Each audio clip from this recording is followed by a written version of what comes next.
জলে ডুবে মৃত্যু হলো 7 বছরের এক শিশুর। আর এই ঘটনায় শোকের ছায়া নেমে আসে পরিবারের লোকেদের মধ্যে। মৃত শিশুর নাম বিদিত বর্মন, বাড়ি কালিয়াগঞ্জ ব্লকের বোচাডাঙ্গা অঞ্চলের পুরিয়া গ্রামে। পরিবার সূত্রে জানা যায়, রবিবার সকালে মায়ের সাথে বিদিত জমিতে কাজ করতে গিয়েছিল। কোনো সময় খেলার ছলে জমির এলাকায় থাকা একটি পুকুরে পড়ে যায়। কিছু সময় বাদে ছেলে দেখতে না পেয়ে খোঁজ খবর শুরু করলেই পুকুরের জলে ভেসে উঠলে তড়িঘড়ি বিদিতকে উদ্ধার করে কালিয়াগঞ্জ স্টেট জেনারেল হাসপাতালে নিয়ে গেলে কর্মরত চিকিৎসক মৃত বলে ঘোষণা করে। ঘটনার খবর পেয়ে ছুটে আসে বিজেপি নেতা তথা পুর কাউন্সিলর গৌরাঙ্গ দাস ও কালিয়াগঞ্জ থানার পুলিশ মৃতদেহ উদ্ধার করে ময়নাতদন্তের জন্য রায়গঞ্জ মেডিকেল কলেজ হাসপাতালে পাঠায়।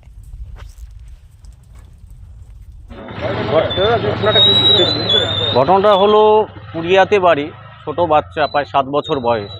বাচ্চাটা তার মা জমিতে কাজ করছিল এবং সেই জমিতে মা যেখানে কাজ করছিল সেখানে যাওয়ার পথে একটা পুকুর পড়ে এবং বাচ্চাটা ওখানে মার সাথে দেখা করতে যায়। এখন পা স্লিপ কাটেই পুকুরে পড়ুক বা পুকুরে নামুক, হয়তো জল বেশি ছিল সেই কারণে ওরাও লক্ষ্য করেনি। সেই জায়গাটায় সেই বাচ্চাটা জলে পড়ে পুকুরে পড়ে মারা যায় এবং কালিয়াগঞ্জ হসপিটালে তারা তাড়াতাড়ি করে নিয়ে আসে, কিন্তু এখানে আসার পরে সেটা এখানকার ডাক্তার মৃত বলে ঘোষণা করে। এখন যা ডাক্তারের এখানে ইয়ে করে হয়তো এখন পোস্টমর্টমে পাঠাবে, তো সেই অনুযায়ী প্রশাসনের সাথেও কথাবার্তা বলা হয়েছে। ডাক্তার কর্তৃপক্ষ মানে যত তাড়াতাড়ি যাতে পোস্টমর্টম করে করে নিয়ে যাতে তারা নিয়ে আসতে পারে, নিয়ে এসে তার সৎ কাজটা করতে পারে।